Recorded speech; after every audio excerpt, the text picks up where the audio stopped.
Hello दोस्तों, सिकंदर महान, जिसे अलेक्जेंडर द ग्रेट के नाम से भी जाना जाता है, इतिहास के सबसे प्रसिद्ध और सफल विजेताओं में से एक थे।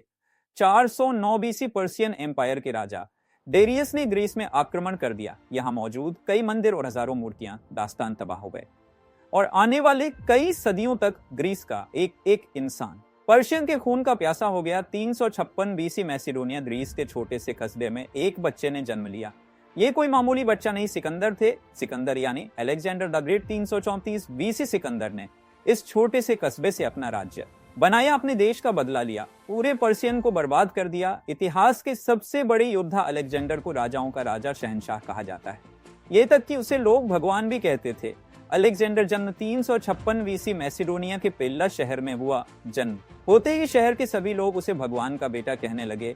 सिकंदर की मां ओलंपिया को भी लगा कि उसका बेटा ईश्वर का दिया हुआ तोहफा है और उसके पिता फिलिप तो भी अपने बेटे को एक काबिल इंसान बनाना चाहते थे, जैसे दुनिया के सारे पिता चाहते हैं। सिकंदर की शिक्षा दीक्षा की जिम्मेदारी महान दार्शनिक अरस्तु एरिस्टो को सौंपी गई।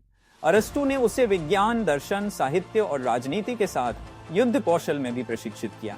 ये शिक्षा सिकंदर के विचारों और निर्णयों पर गहरा प्रभाव डालने वाली साबित हुई। इसकी पहली झलक देखने को तब मिलती है जब सिकंदर सिर्फ 15 साल के थे। एक बार बचपन में सिकंदर ने अपने पिता के साथ अस्तबल में एक जंगली घोड़े को देखा जिसे कोई काबू में नहीं कर पा रहा। सिकंदर ने ध्यान दिया कि घोड़ा अपनी परछाई से डर रहा है। उसने चतुराई से घोड़े को सूरज की ओर मोड़कर उसकी परछाई को गायब कर दिया और उसे काबू में कर लिया। इस घोड़े का नाम ब्यूसीफेलस था, जो सिकंदर के युद्धों में उसका सबसे विश्वसनीय साथी बना। और जब वो 18 साल के हुए तो उन्होंने अपने पिता के साथ मिलकर बैटल ऑफ चेरोनिया में हिस्सा ले लिया, जहां उन्होंने अपनी ताकत और दिमाग से फारसी साम्राज्य के राजा डेरियस की सेना चारों-चीत कर दिया।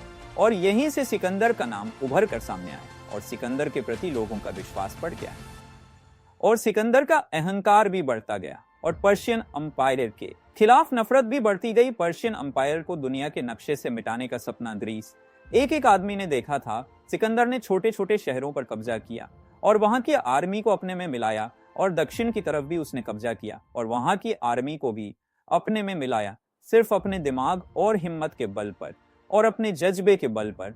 उसके बाद सिकंदर का सामना होता है पहली पर्शियन आर्मी से, जो सिकंदर की आर्मी से दोगुनी आर्मी थी। सिकंदर ने उन्हें भी मात दे दिया और यह अपने आप में बहुत बड़ी बात थी, जिसको आज बैटल ऑफ ग्रेनियस के नाम से इतिहास लिखा गया। उसके बाद एशिया के कई हिस्से को अपने कब्जे में लेते हैं और जहां वह नहीं पहुंच पाते, वह के राजा खुद ही अपने आप को सरेंडर कर देते थे। और जहां पर भी सिकंदर कब्जा करते थे, वहां के कल्चर और सभ्यता को कभी खत्म नहीं करते थे और ऐसे वहां के लोगों का दिल जीत लेते थे। वहां के लोग सिकंदर पे भरोसा कर लेते थे, लेकिन सिकंदर का मकसद सिर्फ एक ही था, पर्शियन अंपायर का विनाश करना। अब सिकंदर का सामना होता है पर्शियन अंपायर की सबसे बड़ी आर्मी से, जहां सिकंदर की सेना में सिर्फ 45,000 थे, वहीं पर्शियन अंपायर की सेना 1 लाख से ज्यादा थी। पर्शिया के राजा थी, पर्शिया के राजा डेरियस सिकंदर की कूटनीति और चालाकी अच्छे से जानते थे, इसीलिए उन्होंने अपनी सेना से कहा कि भले ही हम ज्यादा हैं, पर हमें सावधान रहना होगा। लाख कोशिशें के बाद भी पर्शिया के राजा डेरियस अपनी सेना को नहीं बचा पाए।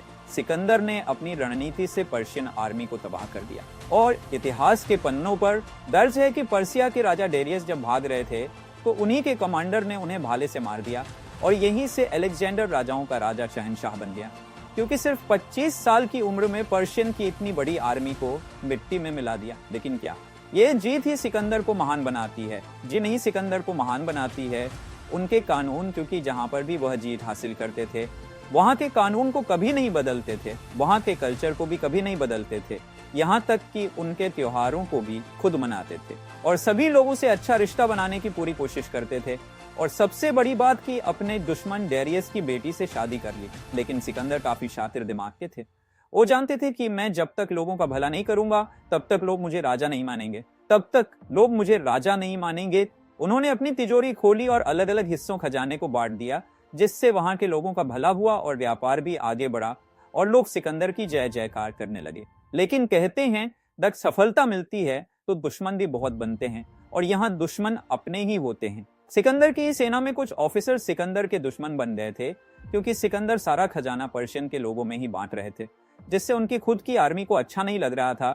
लेकिन जब सिकंदर को पता चलता है तो अपनी ही आर्मी में कितने लोगों को वह अपने हाथ से ही मार देते हैं। सिकंदर जो इतना बड़ा नाम जिसको दुनिया में कोई नहीं हरा पाया, वह कैसे 32 साल की ही उम्र में मर गए। सिकंदर महान की मौत एक रहस्यमय घटना है जिसे इतिहास में कई तरह से देखा और व्याख्या किया गया है।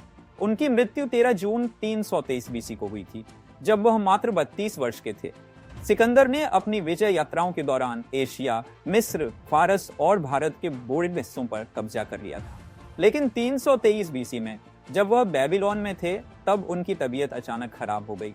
वो उस समय अपने अगले अभियान की योजना बना रहे थे जो अरब की जीत के लिए था, लेकिन वह बीमार पड़ गए और कुछ ही दिनों के अंदर उनकी मृत्यु हो गई। सिकंदर की मौत के पीछे मलेरिया, टाइफाइड बुखार या पैंक्रियाटाइटिस जैसी बीमारियों को जिम्मेदार माना जाता है। कुछ रिपोर्ट्स के अनुसार वह एक लंबे समय से शराब और थकान से प्रभावित थे, जिसके कारण उसकी तबीयत और बिगड़ गई। 11 दिनों तक उन्हें तेज बुखार और कमजोरी रही, जिसके बाद उनकी मृत्यु हो गई। कुछ इतिहासकारों का यह भी मानना है कि सिकंदर को उनके दुश्मनों ने ही दरबार में मौजूद किसी व्यक्ति ने जहर दिया। हालांकि इसका कोई ठोस सबूत नहीं है, क्योंकि उस समय ये जहर इतने धीमे असर वाले नहीं थे कि मौत 11 दिनों के बाद हो। इसलिए इस सिद्धांत को व्यापक समर्थन नहीं मिला। सिकंदर की मृत्यु के बाद उनकी शव यात्रा भी उतनी ही रहस्यमय है। सिकंदर के शरीर को पहले मिस्र ले जाया गया। उनकी इच्छा थी कि उन्हें मिस्र में दफनाया जाए। उनका शव सोने के ताबूत में रखा गया और पहले मिस्र फिर अलेक्जेंड्रिया ले जाया गया। सिकंदर के उत्तराधिकारी के रूप में कोई स्पष्ट नामांकित नहीं था। उन्होंने केवल इतना कहा था कि उसका साम्राज्य सबसे काबिल इंसान को मिले, लेकिन इसके बाद उसके जनरलों ने साम्राज्य को आपस में बांट लिया, जो अंततः बाद में टूट गया। उनकी मौत के बाद उनका साम्राज्य तो बर्बाद हो गया, लेकिन आज भी उनको बच्चा बच्चा जानता है। और वह कहते हैं ना कि जो जीता वही सिकंदर, इसीलिए कहते हैं अलेक्जेंडर द ग्रेट। इसी के साथ दोस्तों आपसे अलविदा चाहता हूं और आपसे रिक्वेस्ट करता हूं कि चैनल को सब्सक्राइब कर दीजिए प्लीज।